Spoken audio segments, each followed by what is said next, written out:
I think we're going to dance every time. Every intro. How can you not? Yeah. Hi, everybody. Hello. Welcome back. Welcome back. Episode 2 of the Hamilcast. Thank you. Yeah. I am Gillian Pensavalle. I'm Bianca Soto. And we are going to start this whole episode actually. We spoke about someone named Ashley Graffeo last episode. She is my best friend. She is a history teacher. She is a fellow ham obsessor. So we are going to have her on for a little segment we like to call... Here comes the GeneRAL! Because it's just perfect because she actually knows things about Hamilton. So hello, Ashley. Hello. How are you? I'm delightful. Very happy, very excited to be a part of this. Oh, well, we're happy to have you. Thank you for joining us on the Hamilcast. Yes. Let's do this. Okay, so we're doing this. So Ashley and I have been friends since the first day of high school. Yep, forever. Which was yesterday. Which was about last year. Yeah, I'm only actually 20. So. Yeah, yes. But that little intro to your segment is appropriate because you were president of the student government in high school. Yes. It's my highest achievement so far. I think you're on a plaque in the hallway, right? Don't they have... I am. I'm still up there, yeah. I was kicked off. Oh, no. I was the female social representative, and I cheated on a paper, and they kicked me off. That's not at all representative of government practice. But I was the social representative. I was like the social butterfly, whatever. I'm not mad about it. No grudges are being held. No grudges, no duels in Weehawken. Yeah, not a big deal. Not a big deal. So, Ashley, tell us a little about yourself. You are a global teacher. Yeah, well, I teach both global history and American history and participation in government. I teach a lot, yeah. You teach a lot. I teach a lot of random historical stuff, yes. Right, and you teach at Harvey High School. Yep, in New York City, so, the best of the best. Yeah, of course. So you were a history major. Yeah, no, I was a history major in college. I really was super into European history at the time, but as time has gone on, I'm fascinated by American history. So Hamilton is like right up my alley. Right. You use the show to help, because, high school kids, sometimes they're hard to stay focused, I've heard. Yeah. I don't know anything about that. I would say on a good day we have a ratio of like maybe 1 to 2 kids sleeping per teacher. So oh, great. It's a good time. So they really like Hamilton because it's the first half of American history is pretty boring up until the Revolutionary War. So it was tough getting kids to pay attention in general, but once I started playing Hamilton, like you could see them bobbing their heads and now they actually ask to listen to it during like lunch, and they'll come in, and kids have challenged me to rap battles along to the lyrics. They've asked me to meet them outside. And it's perfect. It's been awesome. Has anyone mastered Lafayette's rap? Student-wise, no. But another teacher at the school and I have gone head-to-head to battle. Really? Wow. Yes, we have. But it was a closed-door session because we were both, like, insanely dorky as we were doing it. So well, yeah. Didn't want to let any of the kids really kind of see that side of us. Were you like whisper rapping so nobody else would know? Well, yeah, a little bit, but we also like waited until the end of the day, and then we just blasted it in a classroom. And we're basically standing like 3 feet away from each other, just like rapping it at each other. It was ridiculous. Like something from the show, or just you guys were just rapping for the sake of it? Sometimes we just have little sing-alongs for the hell of it, but no, it was the Guns and Ships. Okay. Yeah, no, I totally failed. It was horrible. Horrible. We were talking about how, like, I know what words are coming next, but it takes my brain and my mouth a little while to connect. Brain connect is a little difficult. Yeah. Yeah, I could do the first part pretty well. First part, easy. Yeah. And then my tongue just starts tripping over itself right into the next part. And then you can't get back on track. Yeah, it's bad. I even sometimes think, like, how many times have they screwed up quid pro quo? Yeah. Because that's not even a rap. That's just a hard thing to say. I don't know if it's just me. It's kind of like, it's a little difficult. I have to think about it. I have to quid pro quo. Yeah, quid pro quo. I just, My brain cannot wrap around it. Wrap. Get it? See? Thank you. It's just always. So now, because you have certain books, right? Like you have that book of all of his documents that Alexander Hamilton Yeah. ever wrote. Did you have that before the show, or are you just now realizing like, oh, I have this at my disposal because I'm a teacher, so I'm just going to actually read the Reynolds pamphlet? So I didn't get this book that has all of his writings. I didn't actually have this until probably like 3-4 weeks ago. But over the summer, I found out that I was teaching American history this semester. I had never taught it before. And so I was kind of terrified, basically, to take this on. But I was like, you know what, maybe I should read some stuff over the summer and kind of learn about it. And I picked up the Chernow book on Hamilton because I also, I knew there was the show and I was impossible to get tickets. So I was like, all right, I'll read the book and see if I can get into it. And that kind of led me on a journey to like literally find anything Hamilton related that I could find. And so I've been trying to read his writings. And whew, man, I mean, he was a smart man. They're tough. Oh, man, it is so tough. They're really tough to read. I haven't cracked open the Chernow book, but we will be, so everyone do your homework. Oh, yes, absolutely. Totally worth it. We'll be tackling the introduction and the first chapter in our next in episode 3. episode. Right, very nice. Very good. But he even said there's like a little disclaimer where it's like, just for the sake of understanding, I've changed some of the... Oh, yeah, he had to paraphrase. He had to modernize some of It's the... so hard. Oh my goodness. I was trying to My head already hurts. decide if I wanted to teach, like, if I wanted to give kids the actual Federalist Papers. And I took a little pamphlet home one weekend and I tried to read through them and I was like, no, it just wouldn't be fair. It wouldn't be fair. They'd all be mad at me.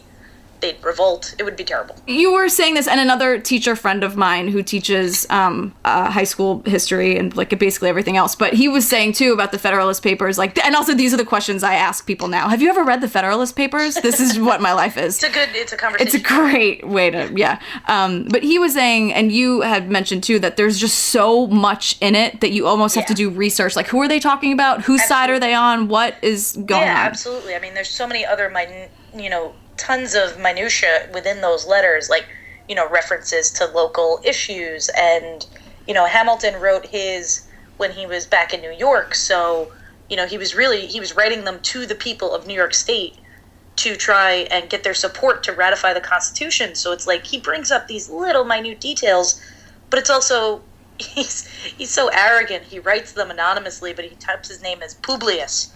And, he's like referencing ancient Rome, and it's like, oh my God, there's like 87 layers per paper. Oh my God. Like, gee, I wonder who wrote this. Yeah. Yeah. Seriously, Yeah. It's insane. There are 51 He wrote the other 50. ones that are very dense and similar. I wonder... They are. It's crazy. And then, there's other really, stimulating readings, like Report on Public Credit. Page turner. Wow. Page turner. Yeah, I still don't know how taxes work, really. Just the bank, it scares me.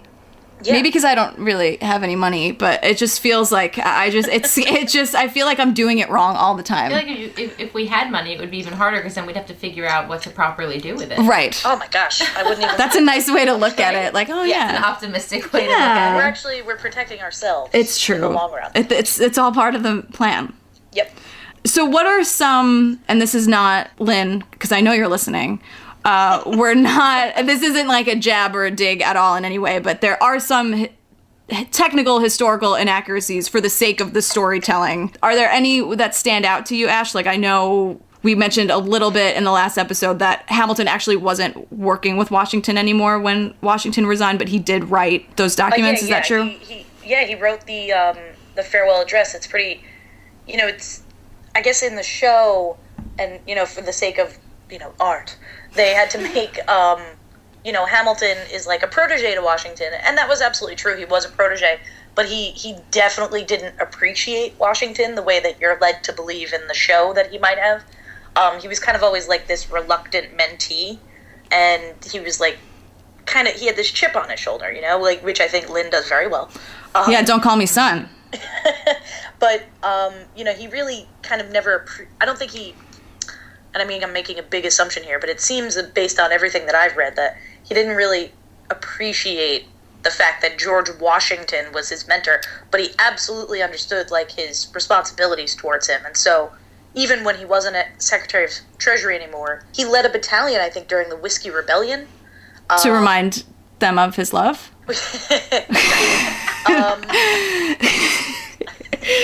It's such a safe space. You can't really do this with everybody, you guys. So it's when the references come up, this is what we're here for. Yeah, no. Because everyone listening at home, like Lynn, I'm sure is making those references as well. Yep, absolutely. Anyway, absolutely. You were saying.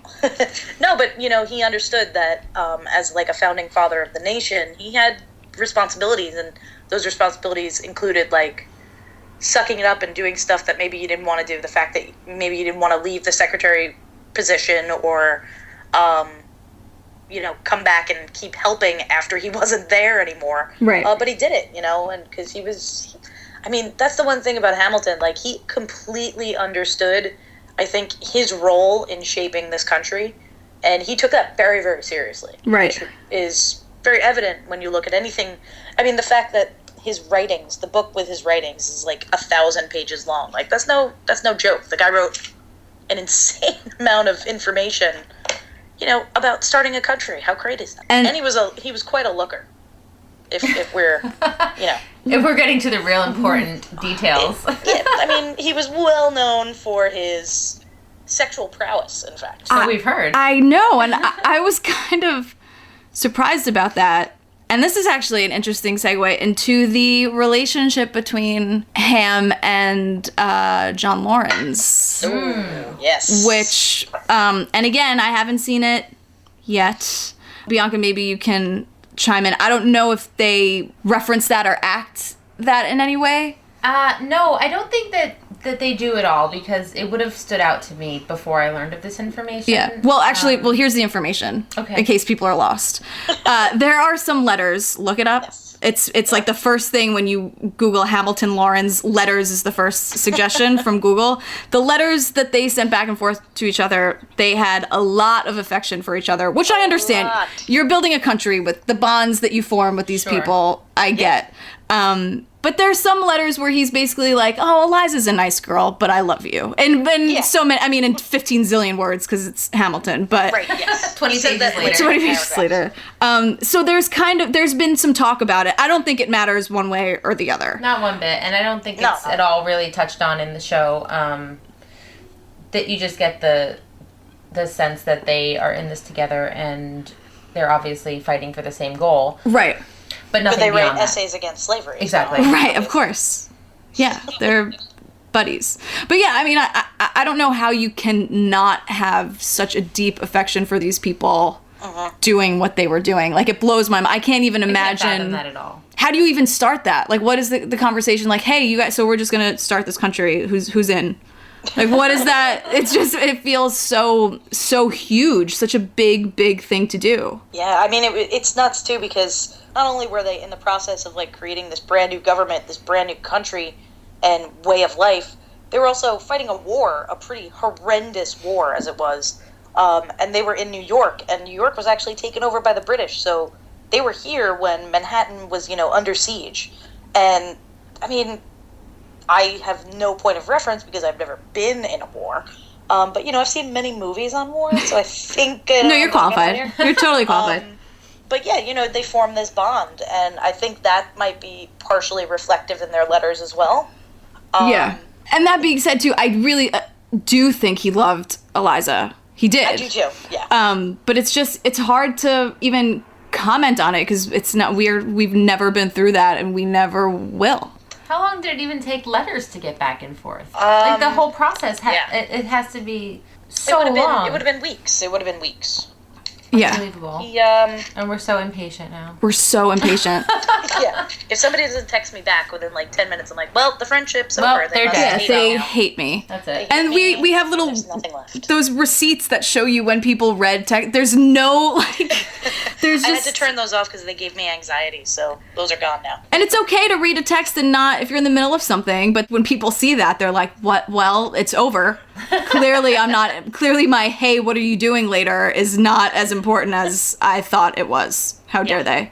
Mm-hmm. Exactly. Yeah.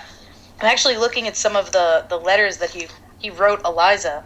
He mentions, like, how is your little sister? Is she as sprightly as ever? I'm in very good health and shall be in very good spirits when I meet you, my Betsy. Oh, come on. He's adorable. How adorable is that? Adorable. Can you please tell everyone what a badass Peggy is? And Peggy? Oh my God, She is a badass. Yeah, I mean, well, you're going to read about it in when you guys get further into the Chernow, and I might be getting some details wrong here because I read this book a couple months ago. So, but there's a story about how during the war there was an attack on the Schuyler house by the Redcoats, and I think it might have also been in conjunction with some Native Americans. Again, check this. Yeah. One of the sisters' babies was left downstairs when everybody ran upstairs, and Peggy realized it. Peggy ran downstairs, grabbed the baby, and from behind, as she's running up the stairs, somebody flung a tomahawk at her. Oh my God. And it lodged in the wall, and she just casually kept running up the stairs with an infant. Peggy's awesome. Yeah, and if you saw that in a movie, you'd be like, that's ridiculous. No, that's some Tarantino. Yeah, that's she's the bride in that. In the movie Last of the Mohicans. So badass. I've seen that before. Yeah, remember how much we used to love that movie, Ashley? Last of the Mohicans. How much I used to? Oh, I'm sorry. I meant Whenever it's on, I watch the entire thing. Yeah. So I'm excited to get through the book. It feels a little dense, but that's kind of why we're doing this podcast, because I think some people are just like, well, no, that's scary. Yeah. I'm not. It'll motivate us to take it piece by piece and not look at it as the daunting mass of paper that it is. Yeah. Yeah, and honestly, I mean, I have been reading history textbooks for almost 10 years now, and it does not feel like a textbook. It reads like a story. I remember reading it and sitting here being like, wow, I'm getting through chapter after chapter. Who would have thought? And then when I read that's exactly what Lynn did when he was on his vacation, I was like, I get it. Yep, I understand. Because it's what person in their right mind decides to pick this up for their vacation reading? I know. I might have done that. I might have. Well, I was just going to say, well, that's why you and Lynn are clearly best friends, because... Well, obviously, because I haven't told you yet, but he is my best friend. Oh, good, okay. Oh, wow. That's nice. This is uncomfortable. It's also awesome. Yep, no, I got everybody tickets for tomorrow. Oh, great. Oh, good. But so where are you at with your countdown? You're at 18 days, right? Yes, 18 days now. Oh, 18 man. days until Ashley I will be sees sitting Hamilton. in the mezzanine watching. Oh my goodness. Oh, man. I'm so excited. I'm trying not to think about it because I keep, I'm counting, hours when I start to think about it. I know. I'm so excited for you. When you told me that your friend gave you tickets, I was just like, congratulations. I just wanted to congratulate you because that was the only thing. I felt like I really won the lottery. You did. You did. You absolutely did. I paid a lot more than I would have in the lottery, but hey. But hey. I got my ticket. People are paying, because I bought my tickets through Ticketmaster, like you do. Normal. I keep getting these emails from Ticketmaster saying yes. There are a few tickets left for the upcoming shows. And the first time I got it, I was like, oh, thanks for the heads up, Ticketmaster. No. The resale are between $700 and $2,000. Yeah. I contemplated for maybe a day whether or not I should just get a new credit card. Yeah. Oh my God. Buy a ticket and then just pay off that credit card and not put anything else on it. Yeah. You know what? It might be worth it. And I was like, no, you know what? Rethink that plan. Yeah. Rethink that plan. Yeah, and just, think about all the points you'll get from one single purchase. Somewhere. Yeah. I could flown to Des Moines. I don't know. That's not a bad idea. I don't know how many miles that is. See, I mean, I can't be getting new credit cards, guys. This is not... I know. This is not a thing. I was like, it's a good show, but come on. I have to patiently wait until September unless magic happens again. That's kind of where I'm at. And I have to say, I'm patting myself on the back. I'm a great friend because I'm not mad at either of you for having seen it or having a countdown in the teen amount of days until you're seeing it. I wish everyone well. Have a great time. I'm sure it'll be awesome, and I'll just sit here by myself. Just hit play on the cast recording at 8 o'clock. At 8:05. 8:05, right. Ish, hit play. I have a matinee, so... Oh, excuse... You know what? I have a Wednesday mat. Okay, well, I hope you have a great time. I really do, actually. I'm not even... I know you're going to because... Don't worry, I'll be obsessively texting both of you with pictures of the playbill, pictures of my seat, pictures of me, pictures of the empty seat. This is where I'm going to be sitting, you guys. Right here. this is where the magic will be happening in front of me for 3 hours. Aren't there rules, like you're not just in theater? You're actually not allowed to take a picture anywhere inside of a Broadway house or of the playbill because it's technically all under copyright. Well, that's cuckoo. I know. I once had an usher come up to me because I took a picture of my playbill, not at Hamilton. It was at the Pee Wee Live show. Oh, I took one of that too. And so the usher came up to me and she's like, "You can't do that in here." I was like, "Why?" Because I didn't know. And then she explained it and I was like, "That's dumb. It's just it's not even of the stage, it's of the playbill, which I can also do outside. And it's going to be the same picture." Which is everywhere, which is usually like the profile picture, the whatever logo is. It's everywhere. Yeah. Oh, that's ridiculous. I think that's a silly thing to try and enforce, but whatever. Oh, well, now I'm going to civil disobedience all over that show. What? And come on. I'm going to take a million pictures of my playbill inside. Yeah, just page by page. Even the one, like the little restaurant ads. Just that one, just to really stick it to them. Or I'll videotape myself when I count all the shows that I've seen in the back of the playbill. Yep. I'll do all that. And whenever we would go to shows, which was all the time in high school, we were like the standing room only rent people. We were like, we were there all the time. We saw so many people from Hamilton, by the way. No, I know. I think back on it now and I'm like, I've seen a solid amount of them. Yeah, and a lot of them were in Rent because Renee, also a very good friend of mine, she was the last Mimi, so she's on that DVD. Yes, she is, which I rewatched the other night and cried. Was it great? I haven't watched it in like a year or so. I have to watch it again. You know, it was the Daphne Rubin Vega 20 years later kind of conversation.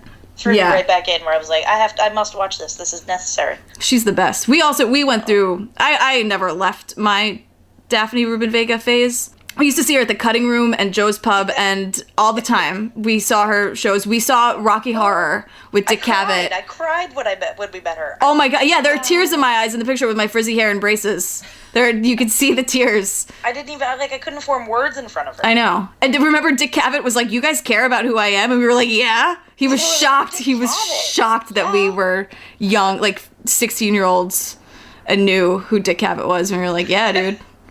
You're awesome." Or similar to the time where we asked the lead of Footloose if he'd like to go out to dinner with us. Yeah. Yeah. We were shameless. We were 17. Yeah. And I still am. I'm not above asking people things. Wasn't that Jeremy Kushner? It sure was. It was Jeremy Kushner. It sure was. And he was so nice about it too. He was like, "Oh, thank you so much, but like I have a thing." And we're like, "We're going through that." Yeah, I totally would come out with you guys. Yeah, he like very sweetly tried to give a reason. He absolutely didn't need a reason other than. I literally have 100 other things I can be doing. Yeah, and also I don't know you, and it might be weird for me, a grown man. Because we were like, we were 17, but we just wanted to hang. Like we weren't weird about it. We weren't like groupies. It could have been weird to other people. And also, he didn't know us, so I'm saying, like, come on, he doesn't know us from a hole in the wall, so whatever. It's going to be very different. You know what? He would have had a great time. He would have. You know what, Jeremy? You really missed out. Missed out? We could have had such a great time. But, you know, when the three of us go out to dinner with everyone in Hamilton, they'll know. It's different now. Okay, yeah. They'll know that we're just the greatest people to hang out with. This conversation, I think, is proving it. I think it's riveting, and I also think they're really going to want to hang out with people that talk about hanging out with them so much. I would. That's my life dream. That's what I imagine my students do when they go home. They talk about coming back to school and hanging out with me. Yeah, but you're the cool teacher. You do rap battles. Yeah, but behind closed doors. But they've challenged you. That you don't challenge a teacher to a rap battle unless you like them. Yeah, come on. That's true. Actually, one day I didn't really have the best lesson, and it was the day after the 60-minute special, and I just like put it on. I was like, "We're just gonna watch this. Sound good? Yeah, we're in." Yeah. And the kids just sat there, and it was the last period of the day, and they all sat there, like 10 minutes after the bell rang, just watching it. It was awesome. Yeah. Like when I first played Guns and Chips for them, they started laughing and they were like, "Miss, you could understand this?" And I was like, "It took me a few times and close reading of the lyrics. Yes." I was like, "But now I understand it." Yeah. And one of the girls, she's really cute. She just goes, "Miss, this is lit. It's like fire, but I can't understand a word this guy is saying. Like, can he slow it down? No, And I was like, well, no, that's the character, and like I can't. It's not a record. I can't like slow it. Yeah. I don't know what you want me to do. Yeah, and that's kind of like why it's so great that Lafayette doesn't know how to say certain words in the beginning, and then he's the fastest rapper. Actually, one of my students loves One Last Time. He like specifically requests it when he comes into my room. Because it's the slowest one. Yeah, he's like, Miss, can we listen to that George Washington's Leavin' song? Yeah. I was like, Where we yes, can yes, understand all the words first time around. Yeah. Very yeah. easy. It's still cool where it's not. I'm not saying it's Quiet Uptown, but I understand why that's the slow one that they're into. Yep. Yeah. Yeah. They like it. Oh no, I won't play them any of the sad songs. Like, I usually No cut spoilers. it off after One Last Time because I'm just like, you know what? You'll find out on your own. It's fine. Wow. Yeah, they just meet. They have a nice conversation, and then they go their separate ways, and everything's fine. And If a kid shows interest, I'll tell them the story. But if they don't show interest, I'm like, you know what? Look it up. And you know what? So do they not know how? I mean, they don't know died? the story of Hamilton. Yeah. Like, when I tell them that Alexander Hamilton is killed in a duel in New Jersey by the Vice President of the United States, It's ridiculous. like they just look at me and they're like, "No, That could never happen." Yeah. And I'm like, he's on your $10 bill. I'm not making it up. Yeah, it did. Look it up. Yeah. Hamilton They was don't- wearing his glasses. Yep. He threw away a shot. Oh man! All right. Oh. That's uncomfortable. Yeah. Well, Ashley, thank you so much for doing this. Oh, this was awesome. Thank you. Yeah. Thank you This so is much. Great. We're gonna I'll have come you back and play anytime you guys want. Yes, because I really like your intro of "Here Comes the General." So Obviously. if only because I want to Then use I'll that. just pop in and say hi, and then that's it. Yeah. So yeah, That'd be great. Sounds good. So thank you so much. And is there more Hamilton in store for the kids, or are you done with that era now? Well, I'm done with teaching U.S. history, so I go back to only teaching global history next semester. So, but don't worry, I'll probably figure out a way to introduce it to the global history kids. I'm like, Great. oh, we're learning about the French Revolution. Let me Yeah. cabinet battle Perfect. number 2. Yeah, and King George, Really perfect. King George stuff. Yep. Oh, He's yeah, gotta no, be I'll play global. that. He's got right. Yeah, he's global. Yeah, he's all over the place. He's in England. That's global. Yeah. So we decided that we're gonna have a sign off. Thank you so much for listening to the Hamilcast, episode 2. I am G.Pen. I am B.So. I am A.Graph. There we go. Yes. Get it, you guys? At least we didn't say we are your obedient servants. We have the honor to be your obedient servants. So next week, homework, the introduction and the first chapter. If you want to read it, if not, we'll just be We'll just tell you talking about it. Do it. All right, thanks everybody. Woo. Bye. Bye. Bye. Don't forget to follow us on social media at the Hamilcast on Twitter, Instagram, and Facebook. And check out my show, The Residuals, a comedy about actors doing commercials.